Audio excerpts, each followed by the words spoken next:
Well, the Bears and the Panthers waited for us to finish last week's show before making a deal for the top spot in April's draft. The market reacted very quickly, but is that information or speculation? Plus, a slew of free agent signings have come out over the past 48 hours or so. Safe to assume that a few of those will impact the market and the first round of the draft. We will get to that and more on this week's Move the Line. Cue the music, Connor.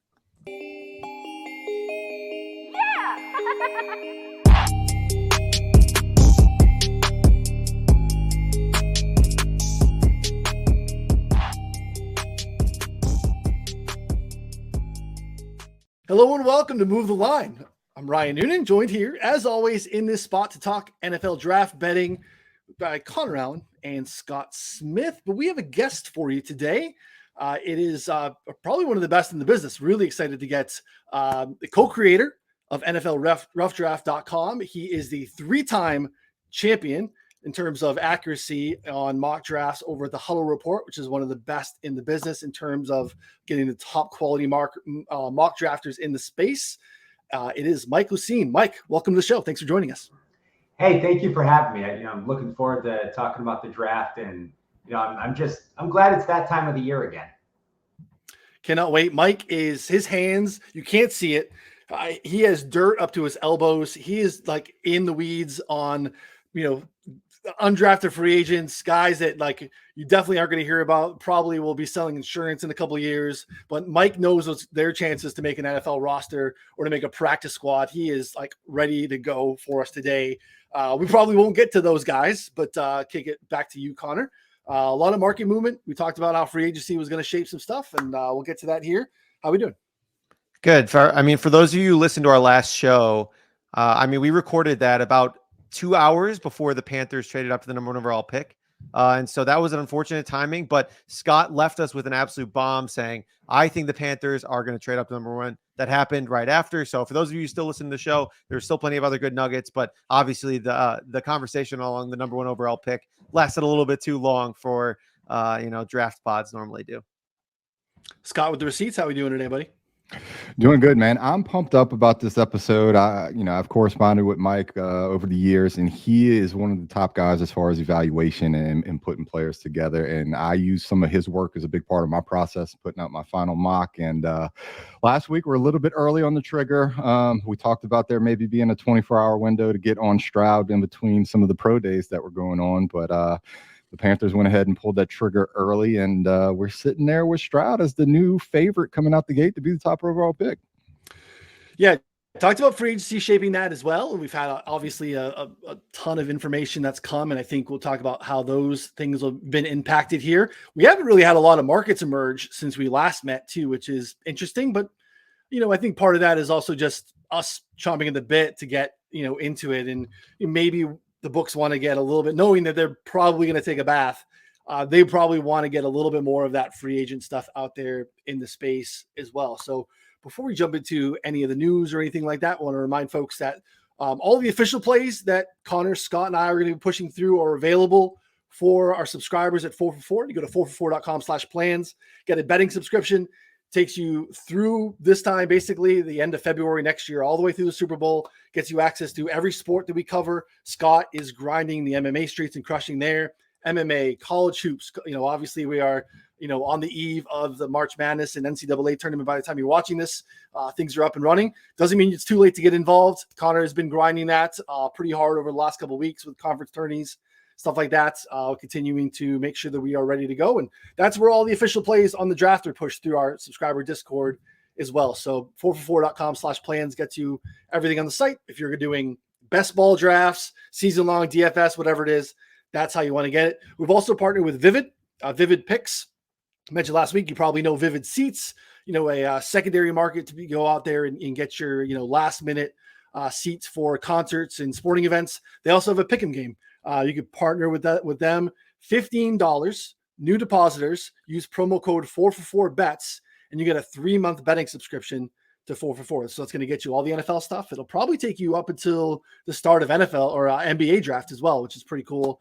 We slayed that market as well. So definitely a great way to kind of dip your toes into what we have and offer before really, jumping in for the full slate for the football season. So definitely want you to check that out. Now, let's get into it, Mike. I really want to get an understanding of your process. 'Cause again, like you've probably been ready for the top prospects since January, if not before that. But talk to us a little bit about your process. Obviously, you have had a slew of success here in the last handful of years. How does it come to be that? And how do you attack the betting markets in it as well? Yeah, well, so the site is me and my buddy Ray Mencio, and the two of us. It's kind of crazy how it happened. We've been doing this for so long that when it comes to the NFL draft, we kind of have the same mind at this point. And we just cross-check each other's work. So we really ramp up right before the All-Star games after the college season ends. And that's when we're, focusing on the top 150 players or so who are in any given draft class. And now we take the time that we're in now is just, basically checking things like medicals and bizarre situations that pop up with the top guys. And we're really focused on, as you mentioned earlier, the next 150 to 200 or 250 prospects that they'll close out the draft, the day 3 and undrafted priority free agents. But it is a lot of work, and it's funny because we probably only publish about, 1,000th of the amount of work that we do on our website, but it's a lot of fun. To go and compete against, some of the big writers. Of course, Rick Goslin was like the godfather of top 100 boards. That guy was amazing. But, Bob McGinn, the legendary Packers writer is always up there. And then, we even have, Scott over here is terrific at mock drafts. I don't know how he does it. I've been submitting my mock draft every year for the last 15 years, and I think he's beaten me every single year. So it's just a lot of work, and it's also a lot of fun. But we just got to, right at this point, we're just basically dotting the I's and crossing the T's. That's why Scott's here. He's pretty damn good at what he does. So not an accident. So so let's jump into it, right? We talked, and still a lot of speculation. Again, like I said this last time, I don't want to be a wet blanket. Very excited. We love this time of year. Connor and I have been doing this together for 6 years now. We love firing at the NFL draft. It is definitely my favorite betting event. I know I could speak confidently for Connor here. It's his as well. Information markets are totally different than betting size, totals, player props. Like you can have fantastic projections. I could feel really good about Nick Bolton over 8.5 tackles, but he's still got to go out and play the game, right? This is a very different beast where this is, information. And if you stay plugged in to relevant mockers like Mike, like Scott, and then, have some occasional plugged in sources that have the ability to take that a next step further, we do have the answers to the tests for a handful of these first round picks. And, we're thirsty for markets right now. They will be coming. Right now I feel like firing at almost anything is speculation. Doesn't mean you shouldn't do it or you can't do it. It just, we're going to continue to hopefully get you ready so that when, we feel like it's okay to turn on the hose, we're going to be ready to do it. So Connor, I'm going to kick it to you. Bears made the move that we all thought they would make. The Panthers had been rumored. Obviously Scott solidified that last week. What are your thoughts on the Bears haul? Is it more or less than you expected? And then kind of kick off, what do you think the Panthers are going to do? Yeah, it's about right. So they got 2 first-round picks, essentially, plus DJ Moore, plus 2 second-round picks. And so if we look at that kind of overall haul, they had the option, actually, of getting a 3rd first-round pick or DJ Moore. And, from what we understand, they preferred DJ Moore. And some people might think that that's a little bit crazy. I think it actually makes sense given the current free agent market, given what wide receivers are out there, kind of looking at, like, they needed to make a splash for a true number 1 wide receiver. I don't think in this draft, maybe some of the guys you can turn into number 1 wide receivers, but there's not like a guy who's a lock to go top 10. There's no Jamar Chase. There's not a guy where you're looking at like, okay, he can step in and be a true number 1 right away. I think DJ Moore can be that guy for them. So I think it was a really good trade for the Bears all around. Panthers, again, we talked about this in the last episode. There are 2 teams that are the most desperate teams right now in sports to trade up and get a quarterback or get a quarterback in general. It's the Carolina Panthers and the Indianapolis Colts, I think, are the other one. And so I'm not sure whether they'll trade up, but this rotation of veterans that they've had going on for a while now has not worked out for them. So we saw that happen with the Panthers here. And personally, just looking at the number 1 pick right now, CJ Stroud reopened as a favorite, -115, as soon as the trade happened, or like 10 minutes after. He got all the way up to -400 at one point, now down to -220 on FanDuel as the lowest point. Honestly, I think that you could see the odds continue to come down a little bit. There has been like an uncomfortable buzz, I would say, about Anthony Richardson and them trading up to hit that home run swing. And it's not just some guy saying it. It's Daniel Jeremiah. It's big name media analysts who are saying, like, I think that this could happen. And so personally, I would never take Anthony Richardson number one. But again, like, I'm not the one making the decision here. So I played a pretty big hand on CJ Stroud, -110, -120, all the way up to -200. Today, I did take a small chunk of Anthony Richardson +400 to kind of cover my basis there at number one, because it's an uncomfortable buzz right now for me, given what I'm holding with CJ Stroud to be number one. I like it. Scott, talk to me about your reaction to that, and then how you think the Bears and Panthers trade kind of falls through. And then I want to get Mike's reaction on the fact that we're talking about everyone except Bryce Young, who seemed to be the shoe-in quarterback to be number one just probably a week or so ago.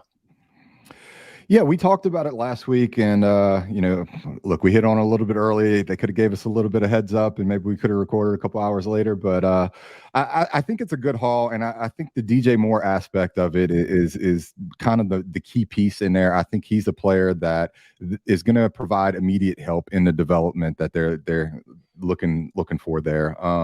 He adds to the offense, kind of rounds out that receiving core with Darnell Mooney and Chase Claypool. I think there's a lot you can do with that offense now. And then, with that ninth pick, there's some other things that they can do as well. And it gives them a little bit of flexibility of how they want to attack the draft and go ahead and look at things. The interesting part of it, the fallout from it, with the mock drafts that I've tracked since the trade went through, 64% of the mock drafts have CJ Stroud as the top overall pick. We started talking about a little bit about the uncomfortableness of Anthony Richardson line there. Connor got him at +400. I'm looking at our app, and he's looking at a +350 right there for Anthony Richardson. And I think there's a case, for that uneasy feeling, especially since the Carolina Panthers went ahead and signed Andy Dalton.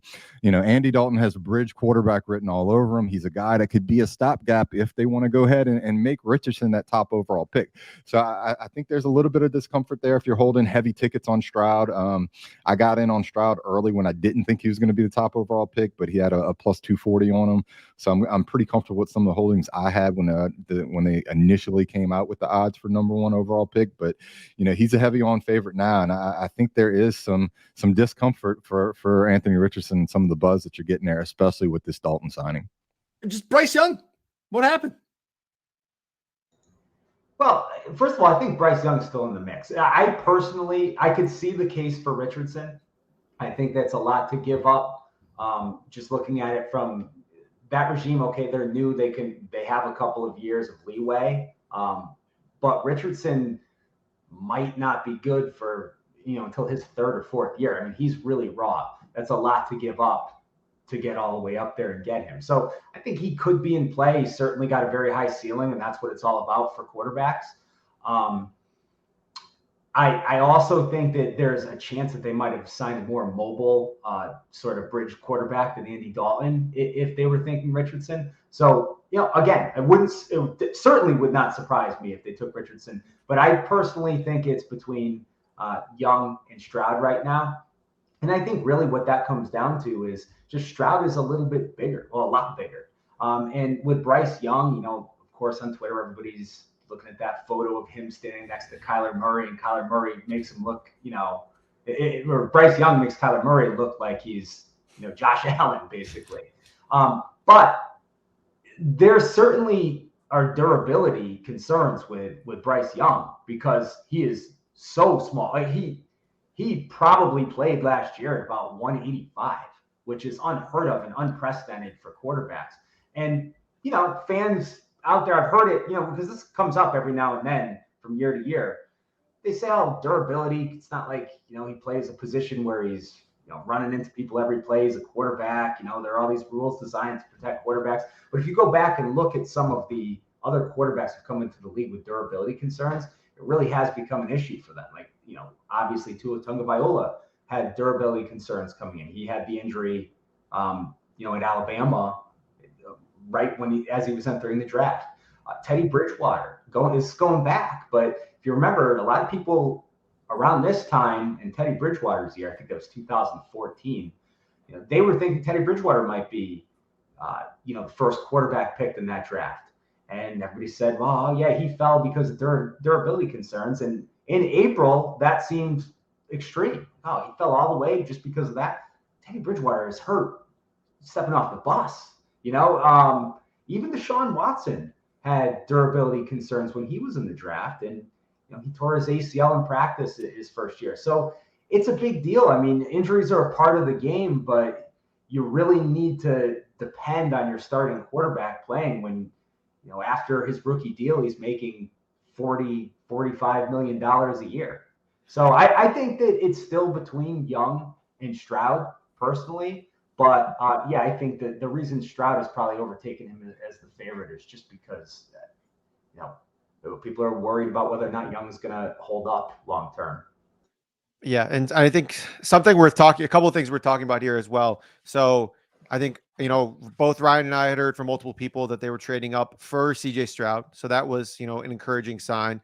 But David Tepper is an absolute madman. He's, a hedge fund background, just a total wild card, has already made moves in the past during his tenure that haven't really been talked about that much, but have basically been like, flying out to see a coach or some guy and signing him before talking to anyone else, like just does not care about anyone else and is just going to do his own thing. And so that type of volatility, it scares me a little bit when you're considering these prospects and you're signing a guy like Andy Dalton. But I will say one rumor that I would love to get your thoughts on, Scott, here, because we're looking at people talking about the Panthers now potentially trading down. To me, I think that is the biggest load of shit I've ever heard. But, I'm open to other opinions here because people are like, oh, well, they can recoup draft capital or redo this. Why would they trade up to number one if they're just going to trade down? Like it just doesn't make sense. And the only viable trade partner is the Texans at 2. And why would they bet against themselves half the time? Like if they thought they were between Bryce Young and CJ Stroud, why would they bet against themselves? So do you have a contrarian opinion here? Or are you in line with me, Scott? No, I'm completely in line for multiple reasons. I just look at it and I think it's a bunch of smoke. And if that was the case, why would Houston wait if they were that interested in moving up? Why would Houston wait until after Carolina made the move that they did? Because they're going to have to give up more than what Carolina did to move up into that spot. In a sense, I mean, Carolina did move up from 9 to 1, and they would only be moving up from 2 to 1. But I think Carolina, it just doesn't make sense. And if with the heavy rumors out there that it is Stroud, why would Carolina move out from the number 1 pick where they have their choice of who they want to move down to number 2? Because the only reason that Houston would be moving up is to get their player, which would be Stroud. So logically, it just makes no sense for what you would do from a strategical standpoint if you were a GM, this is far down the road, and unless Carolina just decided to go ahead and punt to next year and get into to some of that, but that's a long ways away. I don't see this happening. I think Carolina is absolutely staying at the top overall pick. I agree. I mean, I think it's okay. And I think there's some people that were like, you don't trade up unless you have a clear idea who you're taking at 1. And I don't necessarily buy that either. Like, I think it's okay to just be like, hey, we've identified enough to know that we want to have control of the situation to select our guy, whoever that is. So if they narrow it down to 2 or 3 guys, that's okay. Get up there, make your pick, go through the selections, bring him in. You're able to kind of control things there. I don't think that has to be, ironed out for sure. So the interesting thing to me here in this market, as it currently stands, is this is what happens the last couple of years. This happened even, again, I'll reference the NBA draft, where the NBA draft a couple months ago was a clear 3-man race. But then you looked at the betting markets and it was a 2-man race. Ended up being the guy that was the 3rd man in the race, ended up going number 1, and Paulo Banchero, if you happen to be an NBA fan or drafter. So it seems really clear. A lot of smart people, a lot of smart markers are having all 4 of these quarterbacks go inside the top 5 and inside the top 7. There's enough love in this scenario for Will Levis, who apparently David Tepper at one point is on tape loving Will Levis. So interesting to note. But now Will Levis is 45 to 1, basically telling you that he is not in play whatsoever. So not only is Bryce Young a forgotten man comparatively, because I think the Anthony Richardson smoke is probably real, to Connor's point. Like, there's enough signal there that there's probably enough dialogue going on in Carolina. Will Levis at 45 feels insanely off market. Now, again, it's speculation. You're firing into a complete unknown, but I still feel like we're firing into a little bit of a complete unknown if we were to fire at Anthony Richardson or Bryce Young at this point. So, I'm not suggesting anyone bets Will Levis, but like if he's so good that he's a really clear top 5, top 7 pick, I think he should be still in play until we hear he's not at number 1. So again, this is kind of what happens. This is like a match in a forest, right? So the books are very, very, very sensitive right now. We get this trade. Boom, we got the underdog video of Josh McCown raving about CJ Stroud. Like that starts to get smoke. All of a sudden that comes back up minus 110. They start to get hit. They panic and they move it to minus 150, minus 200. And all of a sudden the aggregators out there on Twitter tell you that it's moved from plus 300 to minus 200. Everyone's got FOMO. They want to get on minus 200 before it gets to minus 300. So like nothing really happened other than just market steam in a very hungry, thirsty information market with really no information. So all my takeaway is don't bet CJ Stroud right now at minus 260 and minus 220. If you jumped in earlier, I jumped in the middle of that steam as well. I feel okay with where I got in, but I'm not chasing where it is now. We're going to get more information. I just think like the plus money guys are more interesting right now because we still don't know anything that we knew pre-trade. So we'll shift to the Bears, Mike, and I'd love to get your thoughts on the Bears at 9. I love the haul for the Bears.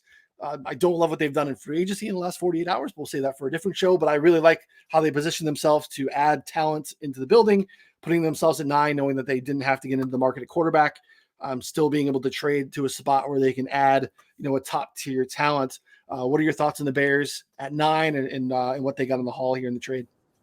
Yeah, so I thought it was a pretty even trade. We've talked about the Panthers just to wrap up, what you guys were saying with the Panthers. You have to have a quarterback in the NFL. You have to have an elite one. So, you have to give up whatever it takes. And if Stroud or Young or whoever they pick ends up being a franchise quarterback, it's going to be a good trade for them. However, I do like the Bears haul a lot. And I'm really big on not usually being too high on the value of current players after they're done with their rookie deals. I think it's something that a lot of fans don't really understand in the NFL. I think like yesterday, you saw Darren Waller get traded, and people say, well, Darren Waller got traded for the 100th pick in the draft. He's better than the 100th pick in the draft. Well, yeah, he is, but he's 31 and he's signed to a deal where he's making over $10 million a year for the next 4 years. So that's value. So it's not just Waller for the 100th pick. It's, Waller for the 100th pick and over $10 million in cap space to go sign someone else.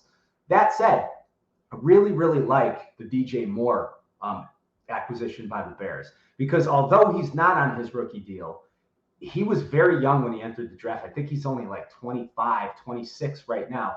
And his deals for the next 3 years, I think he's about $20 million this year, which sounds like a lot, but he's a top flight receiver. That's really not too bad. And then his cap number comes down to 16 for the next 2 years. Now that third year, I don't even think there's any dead money on that deal. If something extreme happens, they don't even have to worry about it. So DJ Moore is a terrific contract, even though he's past his rookie deal. And of course, getting all those other picks in return, makes it worth it for them too, as long as Fields is the answer. I think at 9.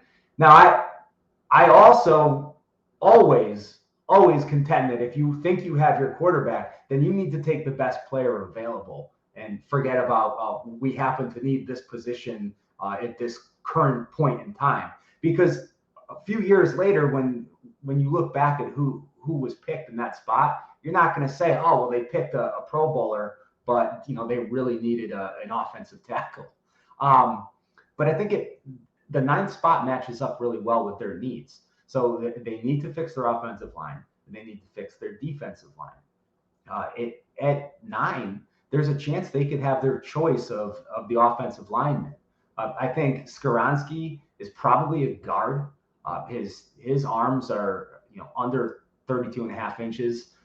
Usually teams are looking for at least 33, ideally 34 or above.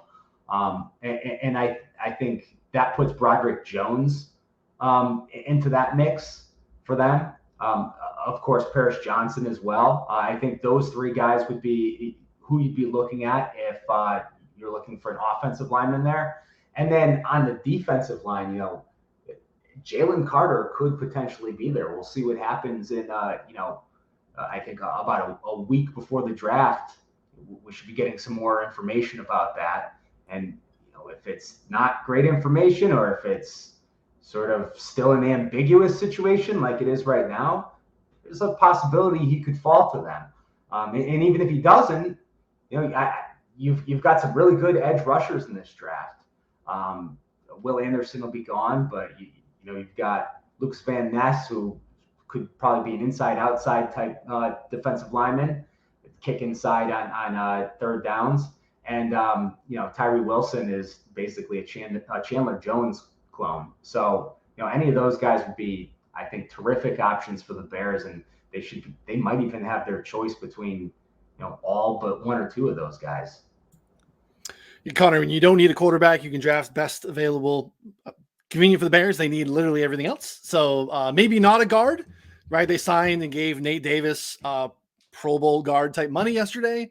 Again, do a free agent show in the coming weeks. At the end of the day, it seems like they'd probably be more in line for a tackle than a guard. And some folks do seem to think that Skoronski coming out is going to at least maybe start as a guard, depending on the team. But, what are your thoughts on what the Bears do here at 9, knowing that they can probably go anywhere? Yeah, I was told that they don't really like Skoronski for a lot of the reasons you talked about, and I think their moves in free agency reflect that a little bit. So I think they could go with, I don't know, maybe one of the other tackles. I mean, there's 3 or 4 that in that kind of that range. Darnell Wright, Broderick Jones, Paris Johnson.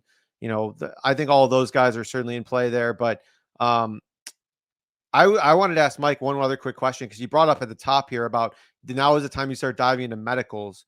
A guy who's been going up and down draft boards here, and a guy who, if his medicals don't come back great, he could fall to the Bears or past the Bears at 9, is Tyree Wilson, who has 2 Jones fractures in both of his feet. So my kind of issue with this reporting around this is that Daniel Jeremiah and other people were talking about him as the next Trayvon Walker, but this was already known, right? The Jones fractures were already known. It's not a new thing. But that, his reporting, other people pumping up Tyree Wilson came after this. It was more recent. So do you think that's already factoring that in? Do you think he's going to go top 5? I mean, where are you at with his medicals, or have you heard anything about that? Is it a worry at all in the league? Yeah, I think that's definitely a worry. You have to be really careful drafting a player with medical issues, in the top 10. And, we saw that a number of years back. Remember D. Milner? Up until he was a cornerback out of Alabama. Sorry, I keep referencing guys from 12 years ago. I'm old, Mike, so you can do it. Yeah, I can ride with you. Connor, Connor's a young pup. You might not know him all. Well, that year during the process, up until maybe the second week of April, everybody had him in the top 5. Everyone. And then it came out that, he had medical issues and he fell pretty far. But the combine rechecks, I believe they're the first week of April. So that's when we should probably start to hear a little bit more information about what's going on there. And the medicals are always so tough. Ray and I are usually digging through some of you wouldn't even believe it. We're putting our top 100 board together, and we're looking at the likelihood of blood clots and lungs coming back for Trace Smith, and spinal stenosis, and if you could play for more than 3 years. The linebacker from Penn State last year, was it Brandon Smith, I think, ended up being a day 3 pick, but he was another guy who was an early second round pick until we got to April and got more information. So yeah, at this point, everything's still sort of written in pencil, as you guys were talking about with the odds for the first overall pick. I'd wait till we get a little bit closer on Wilson. Yeah, it's interesting. Obviously, a lot of news here with Jalen Carter here today, specifically as we record on Wednesday. Look, I don't know that there's any way to cut it. It looks like a pretty poor showing at the pro day. Gassed, unable to make it through drills. Some, again, 9-second video clips that I always think you take with a grain of salt. The guy looked like he's not going full speed. Then you can make the case that this is his job interview, the biggest job interview his entire life. He's got to show up for that in a major, major way. And it seems like pretty clearly that he did not. Obviously, we know the off the field stuff. Looks like we talked about last week. They're misdemeanors currently. Again, we're talking about this in the context of betting on the NFL draft. So I don't mean to sound that I'm taking light of lost lives and all that happened there, for sure. We got to we got to move forward in terms of projecting where Jalen Carter is going to get drafted, and for that, like, I just think that there's a certain point where teams are going to get these guys in the building. They have one-on-one visits, and they're going to think that once they get a part of their culture, and they can coach them up, and they get their positional coach in there, feel like, hey, this kid's got talent to the max. There's a reason I think that he opened as the first defensive player in the draft at like minus 250, minus 300 in some spots. Like, he was clearly, a top viable non-quarterback in this draft. And now you hear people reacting to the pro day and like, you can't even take him in the first round now. Is he going to slide into the mid-20s? And I think that that's ludicrous. But again, like, we have a lot of time to be able to tell. And, as I've argued today with, replies in Twitter, you'll be able to bet that. If you think I'm crazy, you'll be able to bet the other side of what my opinion is here. So, Connor, what's your initial reaction to Carter? What's the floor? Again, knowing what we know now, we're 6 weeks out.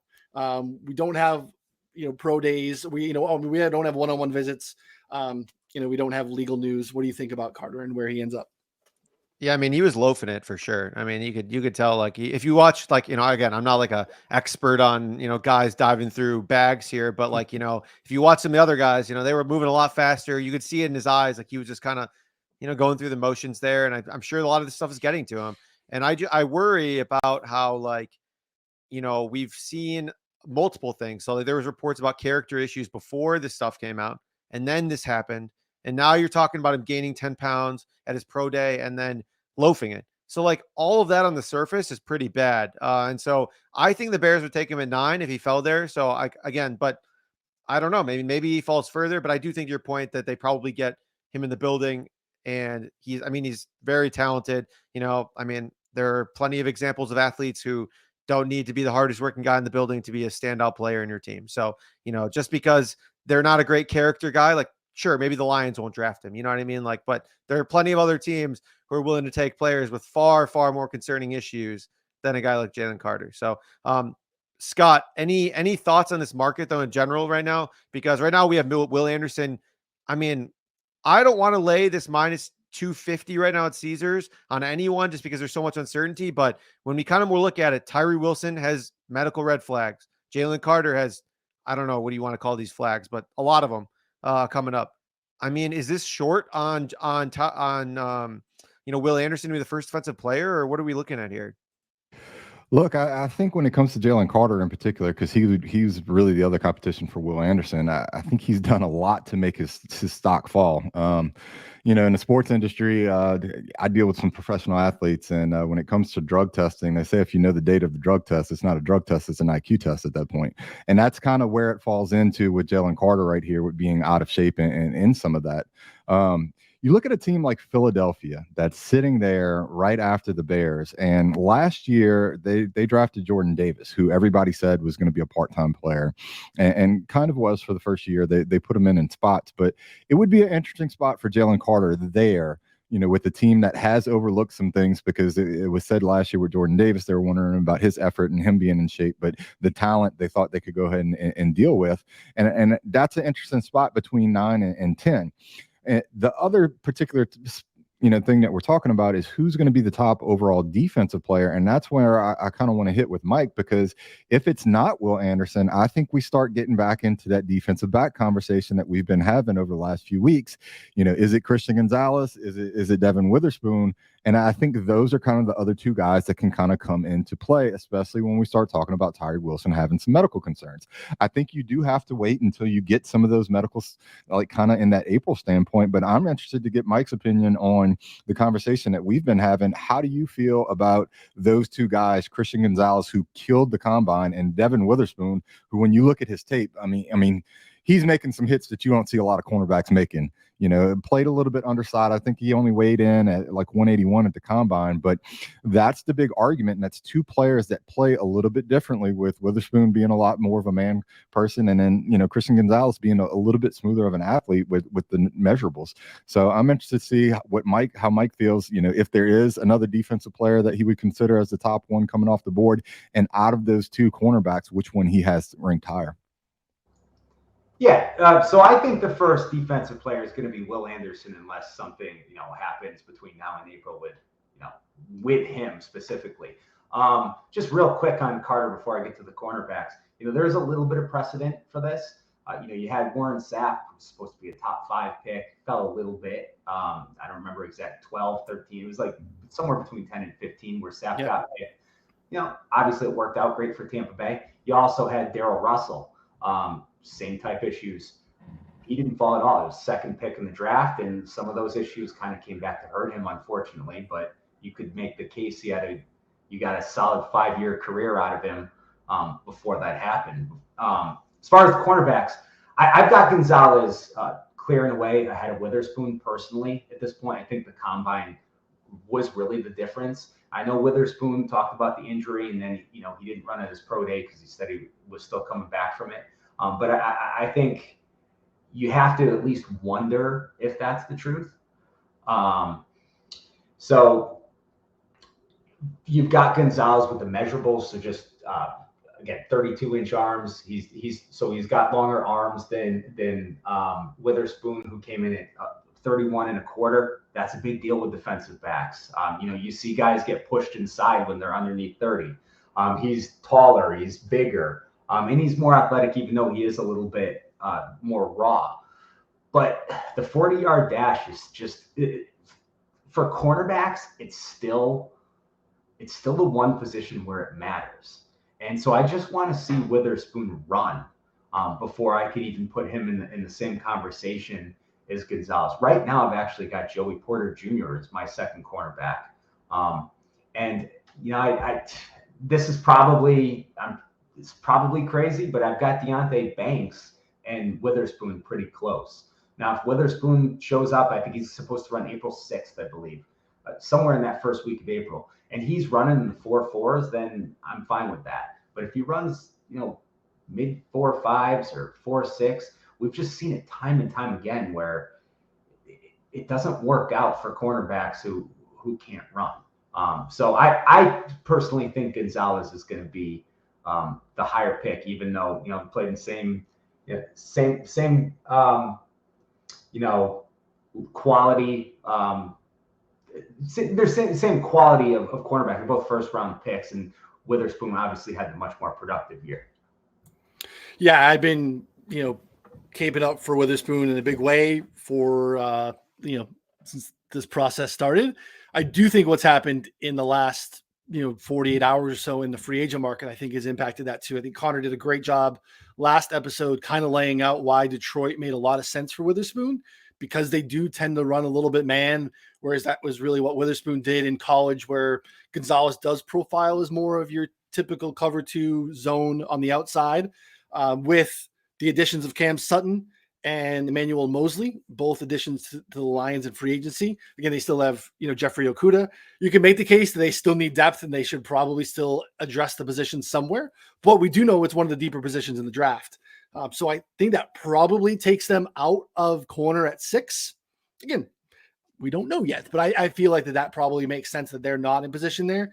And then really that would be the argument for me with Witherspoon over Gonzalez, was that I think he's a better fit for the Lions who need the position. That doesn't feel to be the case since the last time we recorded. So I do think that the Gonzalez first cornerback number is probably pretty interesting. Now, again, I think we have time. It's probably not going to take a lot of action between now and then. We still need to see Witherspoon run. We saw Banks run at the combine. I think he made himself some money there, got himself into the first round. We know Joey Porter Jr. is still in there. If there's another cornerback still to make it, I think those are the top 4 probably right now in terms of, trying to project what that number will be, because that's one of, the favorite markets too, is number of positional players in the first round as well. I think that's one of the bigger free agent impacts, Connor, in terms of what happened that impacts the first round. Was there anything else that stood out to you, whether that's franchise tags or things that have kind of gone down here in the last 48 hours in terms of free agent signing that I think maybe shifts what we think are happening with first round picks? I mean, I think that was a major one, and it kind of like leaves me scratching my head a little bit about like what are the Lions going to do, because they need to beef up their defensive line a little bit, but like I think they've kind of like pseudo solved their cornerback issue, in some senses. So I would assume they look to defensive line, but again, with like how much volatility there is with Carter, Tyree Wilson coming in the couple weeks here, like I don't know. I mean, it's just like for me, it's kind of up in the air of like, would they take another offensive lineman here? They probably wouldn't take a guard this early. You know what I mean? Like it just doesn't really make sense. So I think the Lions would personally probably prefer to trade back. But we'll see. Another tag that something that I think kind of happened pretty early that we knew about further down the board was the Chargers. They were pretty, commonly mocked a wide receiver early on, but they kept Keenan Allen. And so, I think they're in a good spot here where to just like not draft a wide receiver. I think they're in play for a tight end. So I think that's a spot to look for, potentially something else there. But another team that I think will take a wide receiver could be a team like the Ravens, where they don't necessarily have much at wideout, and they hired Todd Monken to run their system, who has run an air raid in the past, who also came from Georgia, where they ran plenty. I mean, he's not going to run an air raid right now. We don't know anything about Lamar. Like, there's a lot of volatility with this situation, but like, if Lamar's not there, like, I mean, what are they going to run? Like, who's going to play quarterback? Like, they need wide receivers. They just have like so few playmakers outside of Rashad Bateman, Mark Andrews. Like, they just need more there. So I would say those are probably my top ones right now. And one last note, you brought up Joey Porter, a guy that I personally like a lot to the Steelers at 17, because tested well. He has a connection with his dad who played there. Like I think that there's a kind of and they need corner like bad. They also, again, I believe they lost one or two of their corners in free agency. So I think that amplified that need. And then he's like I think a perfect fit. So I know the local to team stuff doesn't always work out here, but it's one of those things where it's checking a lot of boxes right now in the early stages. I think Scott, you pointed out last week that we'll know the Steelers pick. Like we just know, we always know the Steelers pick a couple of weeks out. It's not one that we typically scratching our head at. I think the Lions question is interesting. They did add a couple edge rushers last year, 3 edge rushers in last draft. I mean, obviously Aiden Hutchinson at the top, but James Houston came on late in the season, was very interesting. I think they're probably pretty excited about him. And also Josh Pascal, the kid from Kentucky, I think they, was making his way and getting a little bit of steam into like early, late first, early second last year, and I think landed in the middle of the second round. So yeah, some of the things that's been interesting to me with this free agency was specifically some of these running back movements. We're talking about Detroit, and then David Montgomery lands over there. You start looking at some of the other things. Rashad Penny lands in 10 the 10 spot, kind of right there with Philadelphia. And it really brings in some of these movements start to make me wonder is where does Bijan Robinson fall? He's the guy I'm still trying to get my hands on as far as like just matching up a team need or one of these teams that are going to go ahead and take the chance. With Rashad Penny going to Philadelphia, we're talking about Miles Sanders is going to be out. We still have to find out where he lands. David Montgomery leaving Chicago, or are they going to go ahead and go with Herbert? So there's some interesting moves out there. I did see him kind of linked with Detroit, but I just don't see that as a fit. And he's the guy that I'm kind of looking at with some of these free agent moves and some of these guys, and specifically the running backs, to see where they land so that I can kind of go ahead and place. The other interesting thing is you're hearing that Derrick Henry's on the market now, that he can be had. So, is Tennessee another team? And so, I'd kind of like to hear Mike's opinion as far as Bijan Robinson and some of these running back moves that have been going, with the player that he is and the other running backs that are in this class, where does he see him going? Like, what range do you see, Mike, like Bijan Robinson going in the draft based upon the way things are falling so far? Yeah, I mean, without getting too team specific, I think he's going to go a little bit higher than where a lot of people think. I see a lot of people putting him toward the end of the first round. I think he could go in that 10 to 15 range. Of course, you're looking at the Eagles at 10, even with Penny. It's a 1-year deal. That's sort of similar, with what you guys were talking about with the Lions before too, with the cornerbacks. I know they signed Mosley, but he's coming off the ACL. That's a 1-year deal. Will Harris might play safety, or corner, but that's a 1-year deal too. That sort of actually screams at me that they are going to draft a cornerback, just maybe not necessarily in the first round. With Robinson, though, I mean, obviously the Eagles make sense. The Titans make sense. as you said, Scott, we saw even with Derrick Henry, I know he was a second round pick, but everybody was a little bit surprised when they took it because they had DeMarco Murray. And they kind of saved a little bit of tread on the tires with Henry for his first few years. So that certainly makes a lot of sense. The one team I think I personally would cross out is Buffalo. I really think that they're going to look at one of those linebackers in the first round. This is a really weak linebacker class.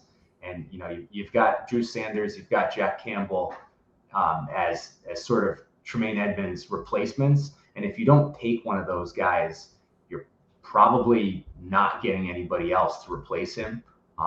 It's not a great year for third round linebackers at this point. So I know a lot of people have Robinson in Buffalo. I personally don't see him there, and I think he'll actually be gone before they pick.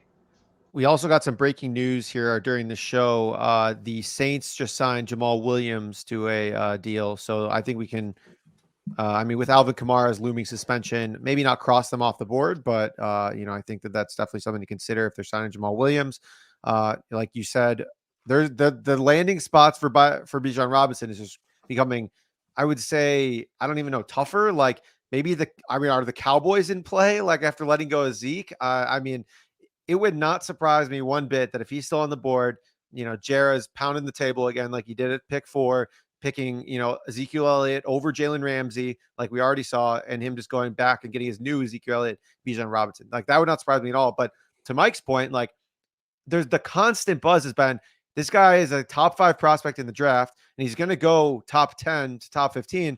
But like, I don't know who that's going to be. I just don't know which player or which team that is, like Scott. So that's something I'm really struggling with. I could see a team, but like team trading up, but like, can you really trade up for a running back? I don't know. That's in today's day and age. You might as well just not have an analytics department if you're going to do that. So I don't know. Like his over under is going to come out. Like Noonan, where would you put his over under right now? Like 15. I don't know. Is that too high? Like 14.5? I don't know. I think they're going to stick it in the middle, and I would take the under because I think it's all going to feel uneasy. But to your point, like the nature of the position now, he's not going to go to any place that doesn't have a guy because everyone has multiple guys. So he's going to go to a spot that has someone already. It's just how the position is. We've seen it in free agency.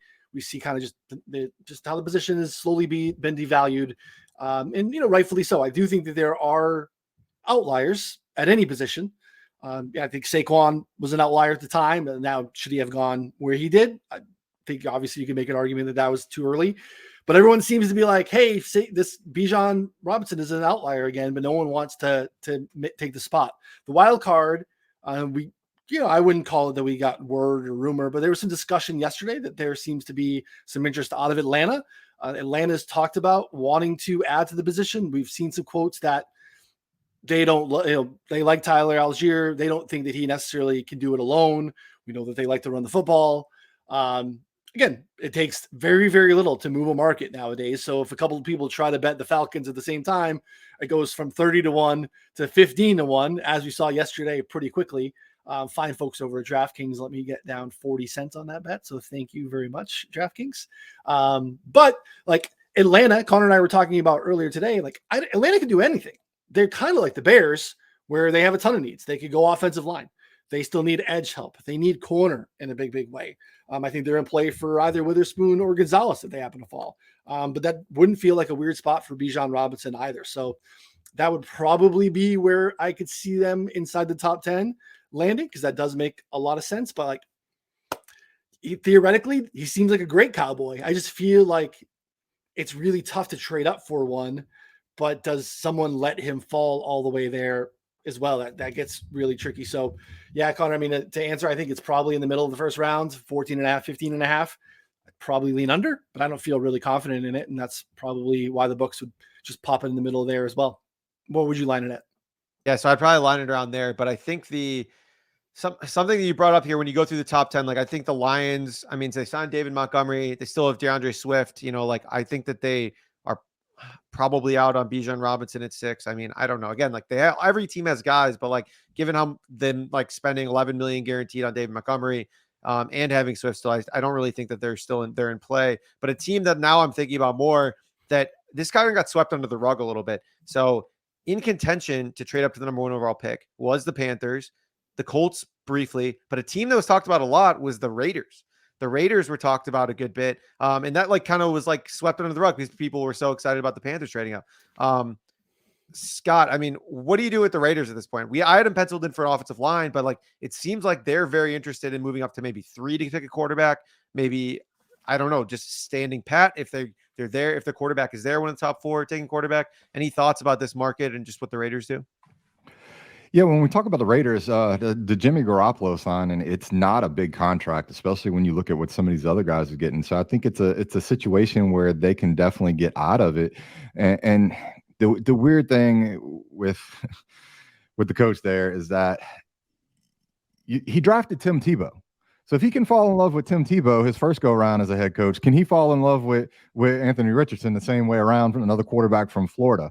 I think there could be a little bit of smoke there. They're going to be a team that can go ahead and but the other thing is you start looking at some of the free agency moves. I've not been a fan of their free agency moves that they've really made, here recently, and I just don't know what they're going to do there. And I think they are very much in play to move up. But then you start looking at, well, where are they going to move up? And the Cardinals, 3 to get in front of the Colts right there. I think that's going to be the prime position because if a team wants a quarterback, they are not waiting, to waiting around for Indianapolis to go ahead and make a move. So you could see another move come here in the next week or so, with one of these teams. And especially if Houston had their eyes on Stroud and they're not happy with Bryce Young, are they going to be willing to move down and punt till next season? Especially with the roster that they have to go ahead. They're a team that can definitely lose next year and end up back in this draft position and be in a run for one of those other 2 quarterbacks. So I think you could possibly, if one of these teams like the Raiders are desperate and want in on some of this quarterback action. With Garoppolo's injury history, I don't think you can depend on him for a full season. I can definitely see those guys being willing to move up. Right now, Will Levis has been mocked to the Raiders at a 75% clip in most mock drafts since the trade's gone down, which I think is very high.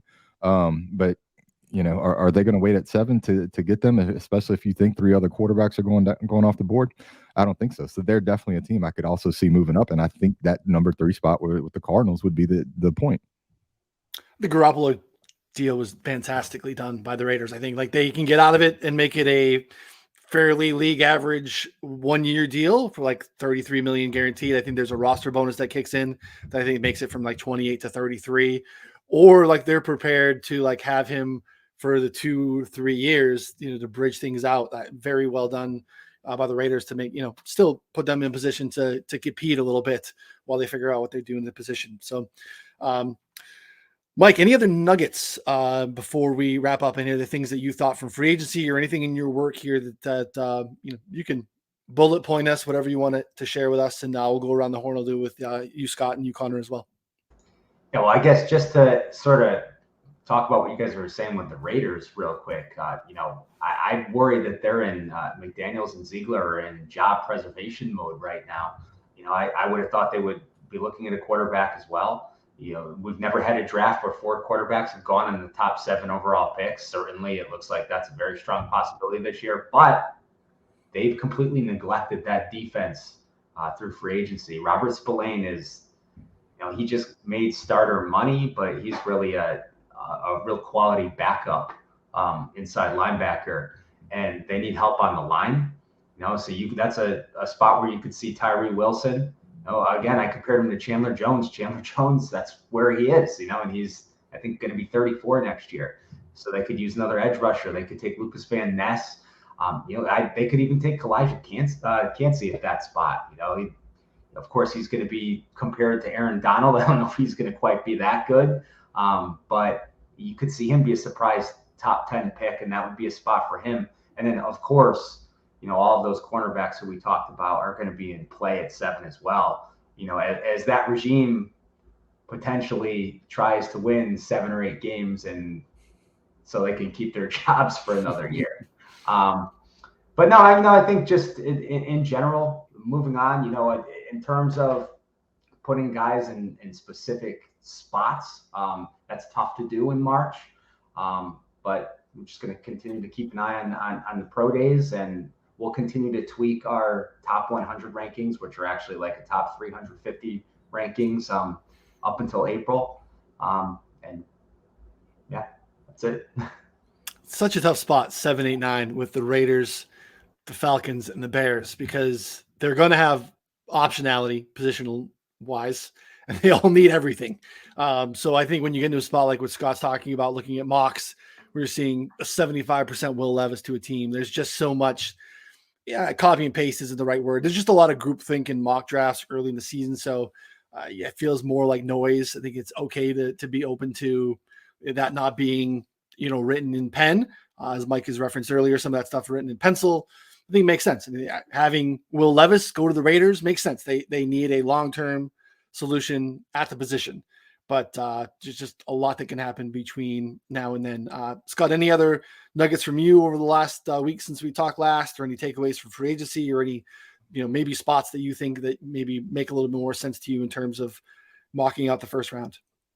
Look, I really want to get a little bit more time from Mike. I want 2 quick questions. We're good, man. I'm fine. Look, I adore the encyclopedia draft knowledge that he is when it comes to some of these players, and I think he's got some good nuggets to get into. But for me, particularly, and this is where I kind of want to bring Mike in, who are 1 or 2 players that aren't necessarily being talked about there in that first round that you think would rise, that could go ahead and make it into that first round, that maybe aren't on everybody's radar? And then, to piggyback off of that question, last week we kind of talked about the tight end position with some of these tight ends. How many tight ends do you see going in the first round?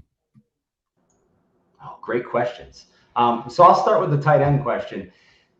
It's tough to take a tight end in the first round just because of the way rookie deals are structured with first round picks. It's really, really difficult to return value when you take a tight end in the first round, because once you get to the second round, you're paying these guys about $1 million, a little bit under that, and they're great values for 4 years. But if you look at the history of first round tight ends, they just they take 3 years to develop or longer.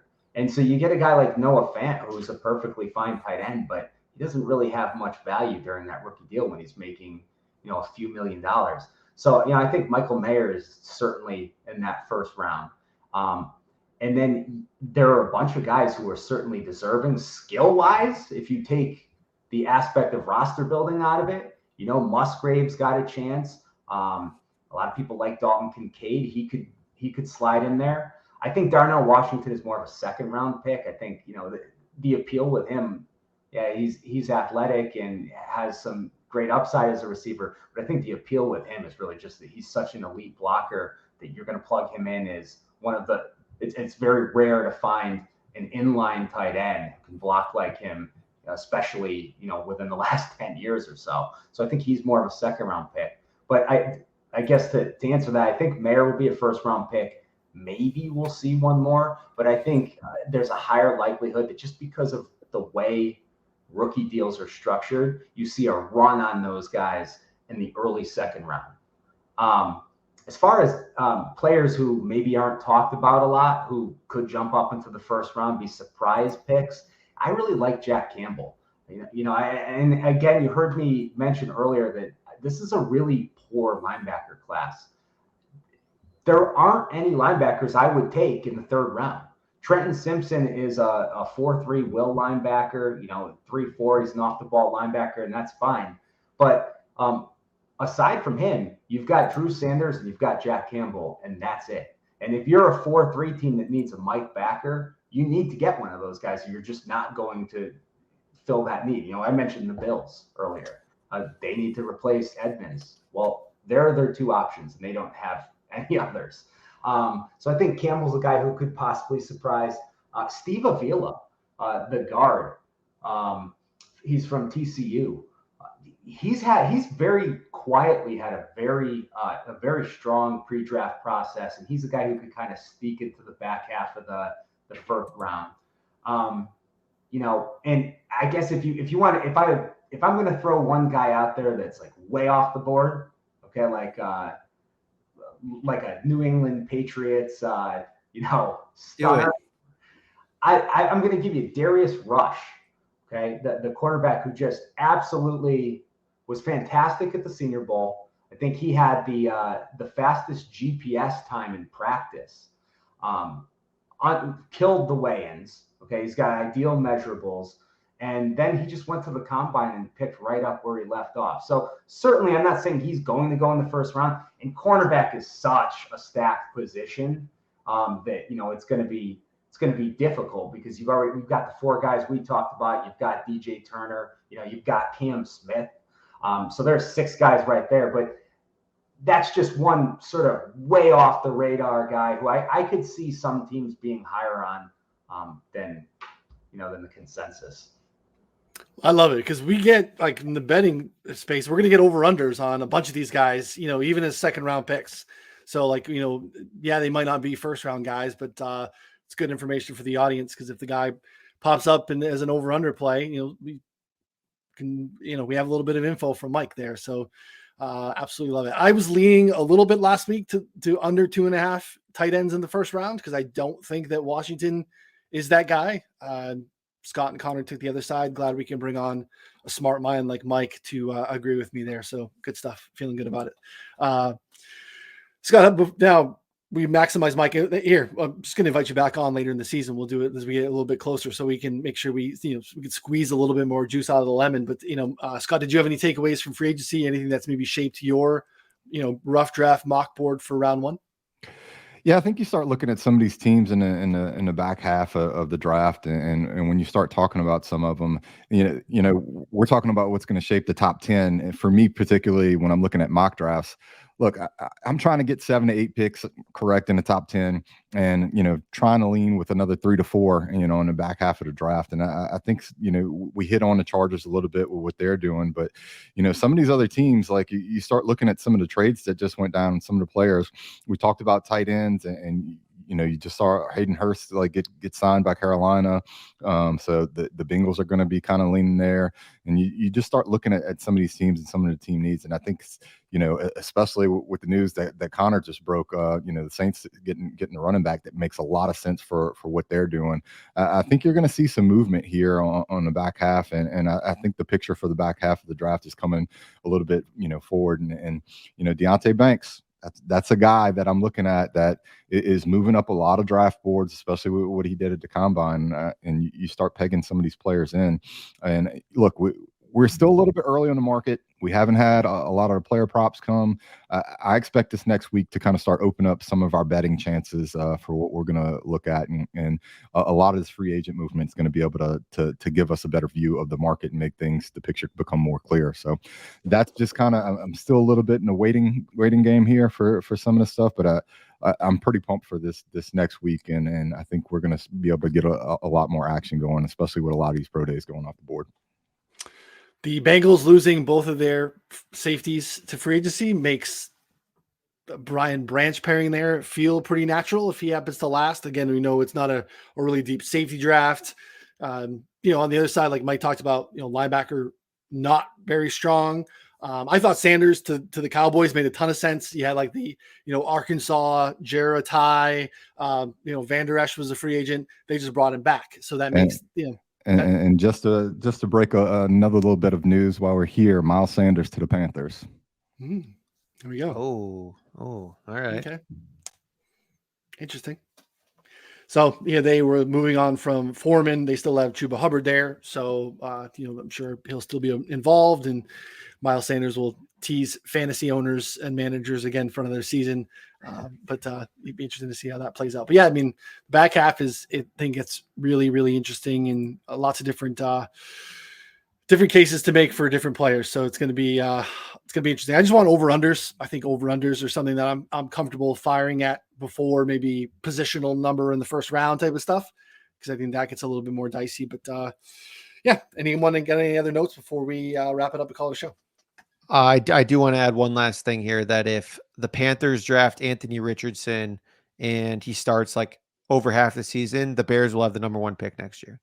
And then Yeah. That's why I love the Bears trade, is because they position themselves in a spot where they got another year to decide if Justin Fields is the guy or not, right? So if he is, your window is pretty tight anyway. You only got 2 more years left on the rookie deal. If he's not the guy, and you're sitting in a really nice spot with a very nice prize at the top of the board next year in Caleb Williams. So great job by the Bears in putting themselves in a spot.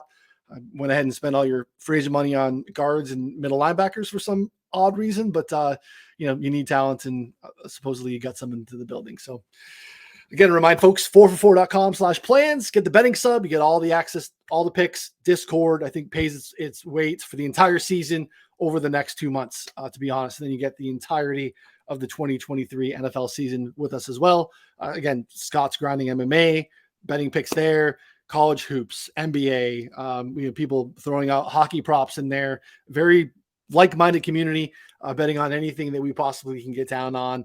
Definitely worth your time. So check that out. And again, get it for cheap, $15 over at Vivid. Use promo code 4for4bets. And we appreciate that a lot. This is available on YouTube, 4for4bets YouTube channel. Subscribe. Lots of unique content coming out over there. Also available in podcast form wherever you consume podcasts. Thumbs up, reviews, all those things, 5 stars, all the bells and whistles helps us a ton. So Mike, appreciate your time very much. Again, check out NFLroughdraft.com.